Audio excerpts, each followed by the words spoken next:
उत्तर प्रदेश में हम भी इस बात को मान रहे हैं कि सरकार से बड़ा संगठन है। सरकार कौन बनाता है? संगठन। और सरकार अगर संगठन बना रहा है तो संगठन को मजबूत करने के लिए संगठन के पदाधिकारियों को मजबूत करना होगा। यानी आप केशव मौर्य जी के साथ हैं, मतलब उनकी बातों के साथ? हम तो किसकी बात, हम तो ये सही कह रहे हैं ना। केशव मौर्य जी ने ही कहा है ना कि संगठन सरकार से बड़ा है। बिल्कुल। आपने आप मतलब वो बात आप मान रहे हैं? 100% मान रहे हैं, यही सत्य है। यानी आप केशव प्रसाद मौर्य जी के साथ खड़े हैं? बिल्कुल खड़े हैं। अगर उन्होंने इस बात को कहा है तो मैं डंके की चोट पे कहता हूं कि सरकार संगठन से बड़ा सरकार नहीं है। संगठन से बड़ा सरकार नहीं है। सरकार संगठन बनाता है और संगठन के कार्यकर्ताओं की इज्जत, सम्मान और उनकी पहचान सबसे ऊपर होता है। यानी आप केशव प्रसाद मौर्य जी के साथ, उनकी बातों के साथ आप खड़े हैं? बिल्कुल खड़े हैं। सुना था कि माननीय मुख्यमंत्री बदलने वाले, फिर हमने सुना कि डिप्टी सीएम को मुख्यमंत्री बनने का ये बनाया जाने वाला कार्यक्रम चल रहा है। तो माहौल तैयार करने की कोशिश की जा रही है। बीजेपी चुनाव हारी और ठीकरा फोड़ दिया गया ओम प्रकाश राजभर पर, संजय निषाद पर, पल्लवी पटेल पर। कहा गया है जो सहयोगी थे किसी काम के नहीं थे, अपनी सीट भी नहीं जीत पाए। मसला ये है कि जो हमारा सहयोगी की भूमिका था, हम पूर्वांचल में अपनी सहयोगी भूमिका निभाए। हम किसी व्यक्ति को ये नहीं कह सकते हैं कि इन्होंने साथ दिया, उन्होंने नहीं दिया। आप जीत जाते हैं तो भलाई आप करने आ जाते हैं, हार जाते हैं तो बुराई करने दूसरे चले जाते हैं। तो कुछ जगहों पर जब बुलडोजर जाने लगा, एसडीएम की तरफ से नोटिस जाने लगी, तो ये खबर हम लोगों तक आई। माननीय ओम प्रकाश राजभर जी सदन में इस बात को 403 विधायकों के बीच में इस बात को कहा, बहुत सारे गरीब, कमज़ोर, पिछड़े दलित ऐसे हैं जो 20 साल, 25 साल, 30 साल, 40 साल, 50-50 साल से भीटे पर बसे हैं, उनको उजाड़ने की फरमान जारी हो रहा है। माननीय मुख्यमंत्री जी गंभीर हुए। इस पे पूरे उत्तर प्रदेश के सभी तहसीलों से रिपोर्ट मांगा गया कि किन किन तहसीलों में कितने गरीब के पास नोटिस भेजी गई। उस पर कार्रवाई करने के लिए कि जो जहां बसा है पहले उसको आवंटित करने के लिए फरमान जारी हुआ। यानी आप ये कह रहे हैं कि सरकार जो है पहले गंभीर नहीं थी। जब ओम प्रकाश राजभर जी आए तो उन्होंने मुख्यमंत्री जी को गंभीर किया, उसके पहले मुख्यमंत्री जी सो रहे थे। आपसे बड़ी पार्टी है उनकी, आपसे बड़े ज़्यादा विधायक हैं उनके पास, मगर ओम प्रकाश राजभर जी जब उनके तक बात पहुँचाते हैं, यानी उसके पहले मुख्यमंत्री जी सो रहे थे और भाजपा भी सो रही थी। नहीं, बहुत सारे विधायक, बहुत सारे सांसद, जनप्रतिनिधियों का यह काम होता है अपने क्षेत्र की समस्या को सदन के पटल पर रखने की। ये काम अगर हमारे नेता कर रहे हैं तो यह काम तो सारे लोगों को करना चाहिए। इसका मतलब यही तो है बीजेपी के जो लोग हैं वो निरंकुश हैं जमीन पर। उनके जो विधायक हैं, उनके जो सांसद हैं, वो मुख्यमंत्री तक बात ही नहीं पहुंचा पा रहे हैं, वास्तविक सच्चाई नहीं बता पा रहे। देखिए, असली वकील जो हैं ओम प्रकाश राजभर जी हैं। नहीं, गरीबों के वकील तो ही है, गरीबों के दर्द के वकील माननीय ओम प्रकाश राजभर जी। और बीजेपी वाले जो हैं वो नहीं कर पाते। तो इस वक्त हम हैं ओम प्रकाश राजभर जी के कार्यालय में और हमारे साथ मौजूद हैं अरुण राजभर। उत्तर प्रदेश में चुनाव के नतीजे आने के बाद काफ़ी सियासत जो है उथल फुथल सी चल रही है। बरसात के महीने में बारिश जो है वो किसके ऊपर बरस रही है समझ में नहीं आ रहा है, और किसके ऊपर बरसना चाहिए ये भी समझ में नहीं आ रहा है। तो अरुण राजभर जी हमारे साथ हैं। बारिश के मौसम में तबाही मचाए पड़े हैं, क्या है आपके गठबंधन में हाल भाई? देखिए, हमारे गठबंधन में, एनडीए गठबंधन में सब कुछ अच्छा चल रहा है। कुछ ऐसे अधिकारी हैं जो ढिठई से बाज नहीं आ रहे हैं, ढिठई से बहुत ढीठ हो गए हैं। और सरकार भी उन सभी लोगों का चिन्हांकन कर रही है कि कौन कार्यकर्ताओं के साथ, कौन आम जनता के साथ सामंजस्य नहीं बैठा रहा है, जनता की फरियाद को कौन नहीं सुन रहा है, उनकी भी निगरानी अब हो रही है। कुछ समस्याएं रही हैं जिन समस्याओं को निदान करने के लिए लगातार कार्यकर्ताओं के बीच में समीक्षा चल रही है। हम लोग भी सुहेलदेव भारतीय समाज पार्टी कार्यकर्ताओं के बीच में लगातार जा रहे हैं और उनसे हम लोग खुद राय ले रहे हैं कि आखिर वास्तविक समस्या क्या है। बहुत बड़ी समस्या नहीं है। जिस तरीके से माहौल बनाए जा रहे हैं, यह एक नैरेटिव खड़ा की जा रही है कि सरकार में कुछ गड़बड़, सब कुछ अच्छा नहीं चल रहा है, गड़बड़ चल रहा है। ऐसा कहीं नहीं है कि पूरा गड़बड़ चल रहा है। अगर एक घटना आई है, उस घटना पर अगर जिक्र हो रहा है तो सारे घटनाओं को एक साथ नहीं जोड़ा जा सकता। उत्तर प्रदेश में पहले की अपेक्षा 2017 के बाद से परिस्थितियां बहुत बदली। 2017, 2022, 2024, हाँ, जनता परिणाम पक्ष में दे रही है, विपक्ष में दे रही है, वो जनता का फैसला हो रहा है। ये तो हो गया राजनीतिक बात। सही बात यह है कि आपकी पार्टी से लेकर, मतलब आप जो हैं गठबंधन के सहयोग, आप से लेकर अन्य गठबंधन के सहयोग सीधा सरकार के ऊपर आरोप लगा रहे हैं ऑफ कैमरा कि भाई सरकार जब बैठी है तो सरकार की हिम्मत जो होती है कि सबको नियंत्रण में रखे। सरकार मतलब ये होता है कि सब लोग उनके नियंत्रण में रखें। आखिर अधिकारी कितने बड़े हो गए कि सरकार में रहने वाले पार्टी के नेताओं और कर्मचारियों की सुने ना, विधायकों की सुने ना, मंत्रियों की सुने ना। देखिए, ये झूठ बोला जा रहा है कि सुना नहीं जा रहा है। अभी तो आप कह रहे हैं कुछ लोग हैं, सुना जा रहा है, लेकिन कुछ लोग ऐसे हैं जो सुन करके अनसुना कर रहे हैं। इसीलिए मैंने कहा है कि ऐसे लोगों का भी चिन्हांकन हो रहा है। कार्यकर्ता ऐसे लोगों को भी बता रहे हैं कि इस थाने पर ये दरोगा हमारे साथ बदमाशी करते हैं, इस तहसील पर ये तहसीलदार हमारे साथ बदमाशी कर रहे हैं, इस ब्लॉक पर ये ब्लॉक जो अधिकारी हैं वो हमारे साथ। तो जो जिस ब्लॉक पर, जिस तहसील पर, जिस थाने पर जिस कार्यकर्ता की बात नहीं सुनी जा रही है, उसकी शिकायत हमारे यहाँ आ रही है, और हम लोग जब उसमें प्रयास कर रहे हैं तो वो गंभीर मामला हो जा रहा है। तो जब तक हमारे तक वो बात नहीं आ रही है, तब तक वो गुनगुना रहा है कि ये समस्या है, वो समस्या है। समस्या का निदान जब सीधे डॉक्टर के पास पहुंच रहा है तो वो इलाज शुरू कर दे रहा है। जब इलाज हो रहा है तो वो नीचे समाधान हो जाता है। ये जीरो टॉलरेंस कैसा हुआ? बिल्कुल हो रहा है जीरो टॉलरेंस पर। देखिए, ये उत्तर प्रदेश बहुत बड़ा राज्य है, और इतने बड़े राज्य में बहुत सारी समस्याएं पहले से चली आ रही। हम लोग इस सदन में उठाए थे, एक बात याद होगा कि जो जमीन भूमिहार, जो भी लोग भीटे पर बसे हैं, आबादी पर बसे हैं, बंजर पर बसे हैं, या जीएस में जो बसे हैं, कुछ दिन ऐसा हुआ कि उनके यहाँ नोटिस जाने लगा कि आप भीटे पर बसे हैं, आप खाली कर दीजिए, सरकार का आदेश है, आपको घर गिराया जाएगा। कुछ जगहों पर जब बुलडोजर जाने लगा, एसडीएम की तरफ से नोटिस जाने लगी, तो ये खबर हम लोगों तक आई। माननीय ओम प्रकाश राजभर जी सदन में इस बात को, 403 विधायकों के बीच में इस बात को कहा। बहुत सारे गरीब, कमज़ोर, पिछड़े, दलित ऐसे हैं जो 20 साल, 25 साल, 30 साल, 40 साल, 50 साल से भीटे पर बसे हैं, उनको उजाड़ने की फरमान जारी हो रहा है। सरकार तक यह बात पहुंच नहीं पा रही थी, लेकिन जब हमारे कार्यकर्ताओं ने इस बात को सरकार तक पहुंचाने का प्रयास किया, माननीय ओम प्रकाश राजभर ने सदन में उठाया, कानून बनाने का प्रस्ताव आया। अब सुनिए, तब माननीय मुख्यमंत्री जी गंभीर हुए। इस पे पूरे उत्तर प्रदेश के सभी तहसीलों से रिपोर्ट मांगा गया कि किन किन तहसीलों में कितने गरीब के पास नोटिस भेजी गई, उस पर कार्रवाई करने के लिए कि जो जहां बसा है पहले उसको आवंटित करने के लिए फरमान जारी हुआ। यानी आप ये कह रहे हैं कि सरकार जो है पहले गंभीर नहीं थी, जब ओम प्रकाश राजभर जी आए तब उन्होंने मुख्यमंत्री जी को गंभीर किया, उसके पहले मुख्यमंत्री जी सो रहे थे। नहीं, यही तो बात उल्टा आप चलाएंगे। अब नहीं, उल्टा नहीं, अब ये बात उल्टा चलाएंगे कि मुख्यमंत्री जी सो रहे थे, समस्याएं हम लोगों तक आ रही थी। समस्याएं जब आ रही थी तो मुख्यमंत्री जी के पास सारा तंत्र है, यंत्र है, आपसे बड़ी पार्टी है उनकी, आपसे बड़े ज़्यादा विधायक हैं उनके पास, मगर ओम प्रकाश राजभर जी जब उनके तक बात पहुंचाते हैं, यानी उसके पहले मुख्यमंत्री जी सो रहे थे और भाजपा भी सो रही थी। नहीं, बहुत सारे विधायक, बहुत सारे सांसद, जनप्रतिनिधियों का यह काम होता है अपने क्षेत्र की समस्या को सदन के पटल पर रखने की। ये काम अगर हमारे नेता कर रहे हैं तो यह काम तो सारे लोगों को करना चाहिए। इसका मतलब यही तो है, बीजेपी के जो लोग हैं वो निरंकुश हैं जमीन पर, उनके जो विधायक हैं, उनके जो सांसद हैं, वो मुख्यमंत्री तक बात ही नहीं पहुंचा पा रहे हैं। नहीं, ऐसा कुछ नहीं है, पहुंचा पा रहे थे, लेकिन सही तथ्य नहीं बता पा रहे थे, वास्तविक सच्चाई नहीं बता पा रहे। देखिए, असली वकील जो हैं ओम प्रकाश राजभर जी हैं। नहीं, गरीबों के वकील तो ही है, गरीबों के दर्द के वकील माननीय ओम प्रकाश राजभर जी। और बीजेपी वाले जो हैं वो नहीं कर पाते हैं। कर पाते, अगर नहीं करते तो उसका समाधान कैसे निकलता? तो समाधान तो आपने निकलवाया ना।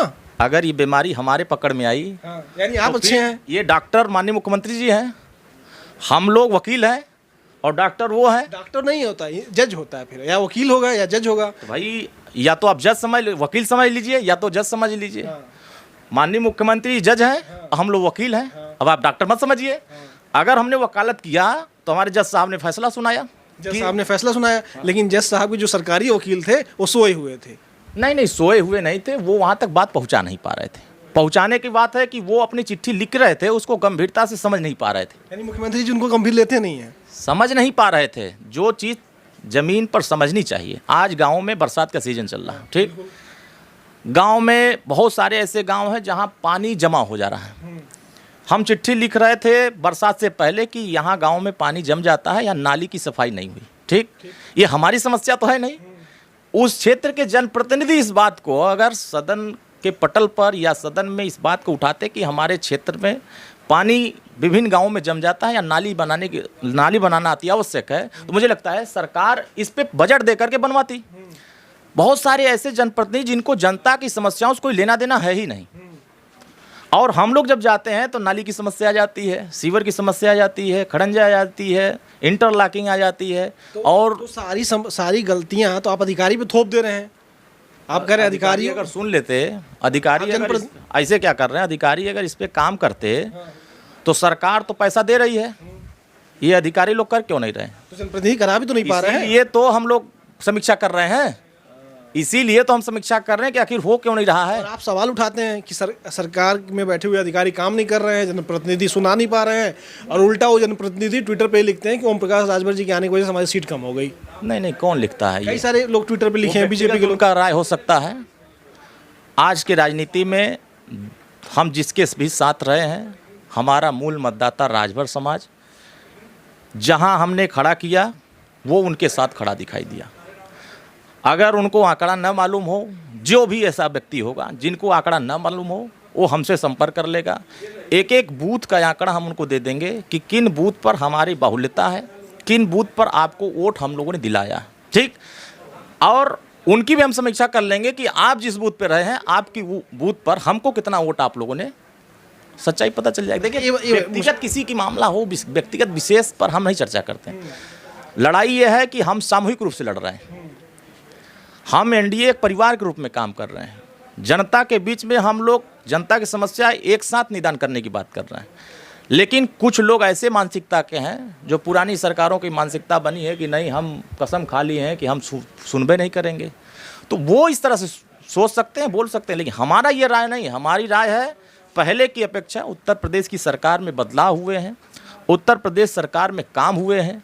हाँ, ज़रूर है कि हम अपने कामों को जनता के बीच में नहीं रख पाते हैं, हमारे कार्यकर्ता नहीं रख पाते हैं, वो हमारी कमजोरी है। अच्छा, ये बताइए, कमजोरी आप बता रहे हैं। दूसरी चीज़ ये है कि आपकी समीक्षा बैठक हुई, आप लोगों में समीक्षा कराएं। हमारे कुछ जानने वाले लोग हैं जो आपके बहुत अच्छे कार्यकर्ता हैं, जो मिलते रहते हैं, सड़कों पर संघर्ष करते हुए दिखाई देते हैं, सुहेल देव, वो हमसे ये बता रहे थे कि ओम प्रकाश राजभर जी जब समीक्षा की है तो उसमें ये पता चला कि भाजपा के लोग अपना वोट ट्रांसफ़र नहीं करा पाए हम लोगों को, इसलिए वहाँ पर अरविंद राजभर घोसी में चुनाव हार गए।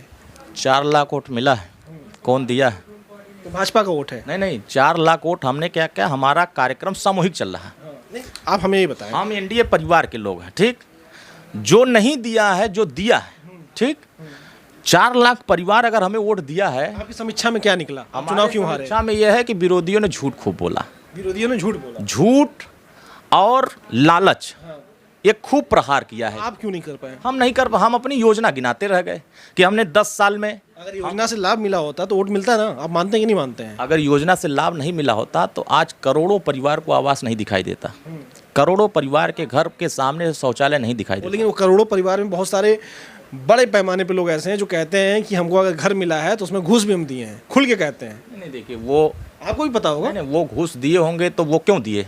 सरकार तो कह नहीं रही है कि आप घूस दीजिए। तो घूस रोकने का काम किसका, सरकार का कि उन हम लोग? तो रोक ही रहे हैं ना। हमारे यहाँ कोई अगर भ्रष्टाचार करते हुए अधिकारी पाया जाता है तो हम उसकी शिकायत माननीय मुख्यमंत्री जी करते हैं, तुरंत सस्पेंड हो जाता है। आपके विधानसभा क्षेत्र में, चाहे वो गाजीपुर हो, चाहे आप जहाँ से लोकसभा चुनाव लगे घोसी में बहुत सारे ऐसे लोग हैं जिन्होंने अपना मकान बनवाया है और घूस दे के बनवाया है। आपको भी पता है इस चीज़ें? ये सब चीज़ें जो है सरकार को बदनाम करने के लिए कहा जाता है। सच्चाई ये है, जनता बोल रही है वो गलत बोल रही है। नहीं, जनता अगर बोल रही है तो ये लंबे समय से बीमारी चली आ रही। घूस देने की प्रवृत्ति किसने दिया? ये तो कांग्रेस सरकार 60 साल तक ट्रेनिंग दिलाया है, घूस दो, काम करवाओ। आप अलग कैसे हुए फिर? तो जब हम उस भ्रष्टाचार पर हम प्रहार कर रहे हैं, कार्रवाई कर रहे हैं, हमारे यहाँ देखे होंगे कि जिन जिन जगहों पर, चाहे वो तहसील का मसला हो, ब्लॉक का मसला हो, या तो वो ब्लॉक का अधिकारी सस्पेंड हुआ है या तहसील का अधिकारी, या थाने का भी मसला होगा तो थाने में जो गलती किया होगा उसके खिलाफ कार्रवाई हुई। पहले कार्रवाइयाँ जाति देख के होती थी, अब कार्रवाइयाँ जनता की समस्या देख के हो रही कि अगर आपको समस्या मिली तो निदान क्यों नहीं किया? तो वो तो ठीक हो गया, जनता की समस्या देखकर कार्रवाई हो रही है, मगर सरकार में कार्रवाई क्यों नहीं हो रही? सरकार में सुनने में आ रहा है कि बड़ा उलटफेर मचा हुआ है, दोनों डिप्टी सीएम अलग कुछ चाह रहे हैं, सीएम कुछ अलग चाह रहे हैं, संगठन कुछ अलग चाह रहा है और सहयोगी दल कुछ अलग चाह रहे हैं। ये विरोधी खूब इस बात का नैरेटिव तैयार कर रहे हैं कि पहले हमने सुना था कि माननीय मुख्यमंत्री बदलने वाले, फिर हमने सुना कि डिप्टी सीएम को मुख्यमंत्री बनने का ये बनाया जाने वाला कार्यक्रम चल रहा है। तो ये सब चीज़ें सिर्फ और सिर्फ प्रोपोगंडा फैलाया जा रहा है। प्रोपोगंडा के साथ नैरेटिव एक बनाया जा रहा है कि ये होने जा रहा है, कुछ नहीं होने जा रहा है। उत्तर प्रदेश में हम भी इस बात को मान रहे हैं कि सरकार से बड़ा संगठन है। सरकार कौन बनाता है? संगठन। और सरकार अगर संगठन बना रहा है तो संगठन को मजबूत करने के लिए संगठन के पदाधिकारियों को मजबूत करना होगा। यानी आप केशव मौर्य जी के साथ हैं, मतलब उनकी बातों के साथ हैं। हम तो किसकी बात, हम तो ये सही कह रहे हैं ना। केशव मौर्य जी ने ही कहा है ना कि संगठन सरकार से बड़ा है। बिल्कुल। आपने आप मतलब वो बात आप मान रहे हैं? 100% मान रहे हैं, यही सत्य है। यानी आप केशव प्रसाद मौर्य जी के साथ खड़े हैं? बिल्कुल खड़े हैं। अगर उन्होंने इस बात को कहा है तो मैं डंके की चोट पे कहता हूं कि सरकार संगठन से बड़ा सरकार नहीं है। संगठन से बड़ा सरकार नहीं है। सरकार संगठन बनाता है और संगठन के कार्यकर्ताओं की इज्जत, सम्मान और उनकी पहचान सबसे ऊपर होता है। यानी आप केशव प्रसाद मौर्य जी के साथ, उनकी बातों के साथ आप खड़े हैं? बिल्कुल खड़े हैं। अच्छा, मुझको ये बताइए, अब ये सारी बातें तो हो गई, अब आने वाले वक्त में 10 चुनाव होने वाले हैं, उपचुनाव विधानसभा के उत्तर प्रदेश में। इसमें आपकी कोई सीट? हमारी जो भूमिका तय की जाएगी एनडीए में, हम उसको निभाएंगे। आपको क्या लग रहा है अभी तो जिस तरीके से माहौल हुआ, बीजेपी के ही लोग ये कह रहे हैं कि ये 10 सीट बड़ी मुश्किल है जीतना बीजेपी के लिए। जो लोग कह रहे हैं वो किसके दल से जीत के आए? वो अगर ये कह रहे हैं तो वो अपनी सीट बचाने के लिए कह रहे होंगे। ऐसा तो कुछ नहीं। हम 10 सीट पर मेहनत करेंगे, 10 सीट जीतने का लक्ष्य रखेंगे और 10 सीट जीत करके आपको दिखाएंगे। हमारा जो भूमिका तय होगा, देखिए हमारा कुछ सीटें पश्चिम में हो रही है, कुछ सीटें 2 सीट या 3 सीट पूर्वांचल में है, जिसमें एक अम्बेडकर नगर की सीट है और एक भदोही की है और एक शायद इधर प्रतापगढ़ के अगल बगल कहीं सीट है, फूलपुर के। तो अब इसमें से जो हमारी भूमिका अम्बेडकर नगर में तय की जाएगी, हमारा जो मतदाता होगा वो एनडीए के पक्ष में मतदान करने के लिए हम लोग मेहनत करेंगे। अच्छा, एक चीज़ और देखिए, बहुत इंपॉर्टेंट चीज़ आ गई। अम्बेडकर नगर के बगल में आ जाते हैं फैजाबाद, अयोध्या। अयोध्या में इतना डंके के साथ मोदी जी आए, योगी जी आए, सब लोग आए, पूरा देश दुनिया उतार दिया गया और चुनाव हार गए। आप क्या सोच रहे हैं? आपने भी समीक्षा की होगी, आप भी गए होंगे, क्या लगा? कितना विकास हुआ, दुनिया भर का सब बता दिए, कहें राम राज्य आ गया और भगवान राम ने हरा दिया। नहीं, भगवान राम ने नहीं हराया। अरे आशीर्वाद बिना भगवान राम की क्या हो सकता है? अच्छा, आप ये सुनिए, नहीं मैं यहाँ रोकना चाह रहा हूँ। आप ये मानते हैं बिना भगवान राम की इच्छा के कुछ हो पाएगा दुनिया में? पूरे हिंदुस्तान में इस देश के जो भी भगवान हैं किसी एक के नहीं, सबके हैं। सबके हैं। अगर राजनीति में भगवान को जोड़ा जाएगा तो भगवान राजनीति में नहीं आते हैं। जनता होती ही भगवान। आज के डेट में जो मतदान करने जाता है वही मतदाता भगवान होता है। राम का अवतार ही तो है वो। नहीं, ऐसा नहीं है। वो राम का अवतार कैसे हो जाएंगे? नहीं होगा। वो राम के भक्त हो सकते हैं, राम के विचार के भक्त हो सकते हैं, उनके सिद्धांतों पर चलने के भक्त हो सकते हैं। लेकिन जो भगवान राम से जोड़ करके भगवान राम ने हरा दिया, तो ये बात गलत है। संविधान खत्म हो जाएगा, ये झूठ प्रचार किया गया। आरक्षण खत्म हो जाएगा, ये झूठ प्रचार किया गया। लोकतंत्र खत्म हो जाएगा, झूठ प्रचार किया गया। ये एक बार नहीं हुआ है, ये 2022 में भी हुआ था, लेकिन वो प्रयोग सफल नहीं हो पाया। सिर्फ उसमें यह कहा गया था कि वोट का अधिकार इस 22 में अगर नहीं आप लोग साथ दिए तो वोट का अधिकार छीन लिया जाए। लेकिन एक मिनट, अगर इसमें भगवान राम को जोड़ रहे हैं तो मैं स्पष्ट कर देना चाहता हूं, भगवान राम सबके हैं। भगवान राम सबको मर्यादा का पाठ पढ़ाते हैं और सबको एक साथ गले लगा करके ले चलने का रास्ता दिखाते हैं। सुहेलदेव भारतीय समाज पार्टी इस बात को मानती है कि विरोधियों ने झूठ और प्रपंच रच करके, अफवाह फैला करके, इस तरीके से अगर वो लल्लू सिंह का एक वीडियो जो बनाया गया था अगर वायरल नहीं हुआ होता, मैं उस वीडियो पर वायरल नहीं हुआ होता, सच्चाई यही जान लीजिए, वो वीडियो अगर वायरल नहीं हुआ होता, जो उन्होंने कह रहे हैं कि 400 पार फिर आरक्षण पर प्रहार होगा तो ये होगा, खत्म होगा, अगर वो वीडियो फेक वीडियो या एडिट करके जिस तरह से भी चलाएगा, अगर वो वीडियो नहीं बना होता या वीडियो वायरल नहीं होती तो ये संविधान का भी रक्षा करने वाले लोग इस बयान पर वोट नहीं पाते। अच्छा, ये बताइए, तो आप मानते हैं कि अगर वो वीडियो आए तो उसके ऊपर कोई कार्रवाई होनी चाहिए थी कि नहीं होनी चाहिए थी? अब वो तो उनकी पार्टी के लोगों को सोचना चाहिए था ना। हम लोग तो हम तो भाई, हम तो यह देख रहे हैं कि हम अपने जनता के बीच में जा रहे हैं और हम अपनी योजनाएं गिना करके अपने विकास के साथ जोड़ रहे हैं।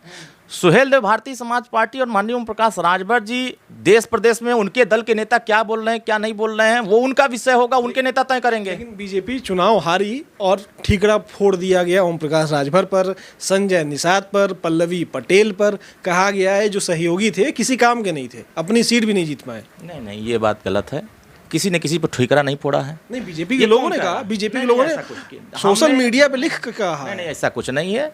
बीजेपी के लोगों ने हमारा सहयोग किया, हमारा साथ दिया। तो आपका बड़ा दिल है कि आप कह रहे हैं, लेकिन वो तो कह रहे हैं कि मंत्रिमंडल से हटा देना चाहिए। नहीं है, ऐसा कुछ नहीं। वो इक्का दुक्का दो चार ठो होंगे बेचारे, अपना उनको अलग से परेशानी होगी हमसे, वो उनसे हम समझ लेंगे, वो हमारा इंटरनल मामला होगा। मसला ये है कि जो हमारा सहयोगी की भूमिका था, हम पूर्वांचल में अपनी सहयोगी भूमिका निभाए। हम किसी व्यक्ति को ये नहीं कह सकते हैं कि इन्होंने साथ दिया, उन्होंने नहीं दिया। आप जीत जाते हैं तो भलाई आप करने आ जाते हैं, हार जाते हैं तो बुराई करने दूसरे चले जाते हैं। तो हार और जीत का निर्णय हमारी जनता जज होती है, फैसला वो सुनाती है, हम स्वीकार कर लेते हैं। अगर हमें 2022 में जीत का श्रेय दिया, 2024 में जीत नहीं दिया, तो हम किसी पर आरोप लगाने नहीं जा रहे हैं। हम तय कर रहे हैं कि हमारी कमी रही, हमने मेहनत किया, हमारे कार्यकर्ताओं ने मेहनत किया। अगर हमारे कार्यकर्ताओं में कुछ कमी रही तो हम आगे 2027 तक उसको दुरुस्त करके, चुस्त करके, हम आगे पूरी रणनीति के साथ जहां कमी रही उसको पूरा करने के काम करेंगे। और हमारा पार्टी, हम अपनी पार्टी की जिम्मेदारी लेते हैं कि हम अपनी पार्टी सस्ता अभियान चला रहे हैं। अच्छा, आखिरी 2 सवाल पूछेंगे। अभी कल संजय निषाद जी ने कहा है कि ये जो बुलडोजर चल रहा है, इससे वोट कहाँ मिलने वाला, वोटवा इससे कटेगा ही। आप मानते हैं सही कि गलत? देखिए, जो गलत करता है या जो जिस विषय पर बुलडोजर लेके जाते हैं, ये विषय तो गंभीर है। इस विषय पर हम लोग भी अध्ययन करते हैं, लेकिन हम लोगों ने जब अध्ययन किया तो उस पर कार्रवाई हुई, और अध्ययन किया, कार्रवाई हुई, संतुष्ट जनता हुई। जहां संतुष्ट नहीं हो पा रहे हैं उस तहसील में, जिसका उनका एक व्यक्तिगत कुछ मसला होगा या किसी गरीब का मसला होगा, तो वो नहीं सुनी गई है। तो किस विषय पर नहीं सुनी गई है, तो अधिकारियों से पूछताछ होनी चाहिए, वहाँ के आला अफसरों से इस पर पूछताछ होनी चाहिए कि क्यों इस तरह घटनाएं हुई। अगर इस तरह घटना हुई, अगर वो गरीब परिवार, अगर उसके साथ अन्याय हुआ है, तो जो अन्याय करने वाले अधिकारी, उस पर कार्रवाई होनी चाहिए। ये बात तो उनको करना चाहिए।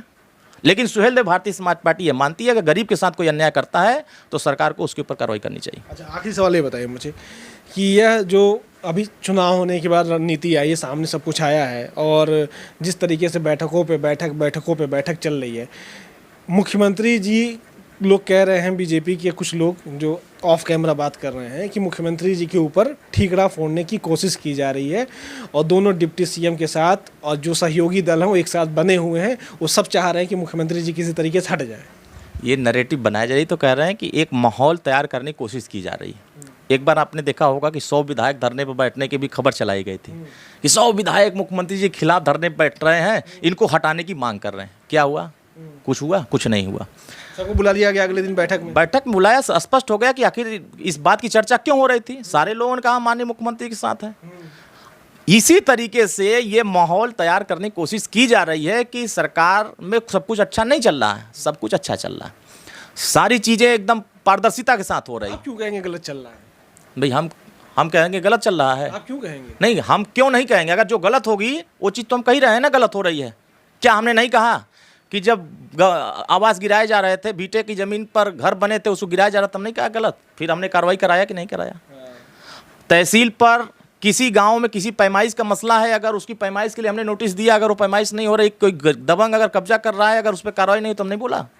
किसी गरीब को आवास नहीं मिल रहा है, अगर संज्ञान में हमारी बात आ रही कि इस गरीब को पात्रता में है, इसको आवास नहीं मिल रहा है, उससे पैसा मांगा जा रहा है, संज्ञान में नहीं लिया। सरकार पारदर्शिता के साथ हर एक गरीब की फरियाद सुनने के लिए तैयार है, और हम सुन रहे हैं, और हम तो लगातार जनता के बीच में जा रहे हैं, उनके सुख दुख में खड़े हो रहे हैं। और मुझे लग रहा है कि इस तरह की ज़मीन पर कोई सच्चाई नहीं है, जनता एनडीए के साथ है, और भविष्य में भी मुझे लगता है जो हमसे दूर गए हैं उनको भी हम पाले में ला करके एनडीए के साथ खड़ा करके तीसरी बार पुनः हम लोग सरकार उत्तर प्रदेश बनाने का काम करेंगे। तो देखिए, ओम प्रकाश राजभर जी के कार्यालय में मौजूद थे, और अरुण राजभर का ये कहना है कि तीसरी बार सरकार बनाएंगे। आपको क्या लगता है? फिलहाल 10 विधानसभा का उपचुनाव सामने है, इसमें क्या होने वाला है, आप कमेंट करके ज़रूर बताइएगा। आपकी क्या राय है? नमस्कार।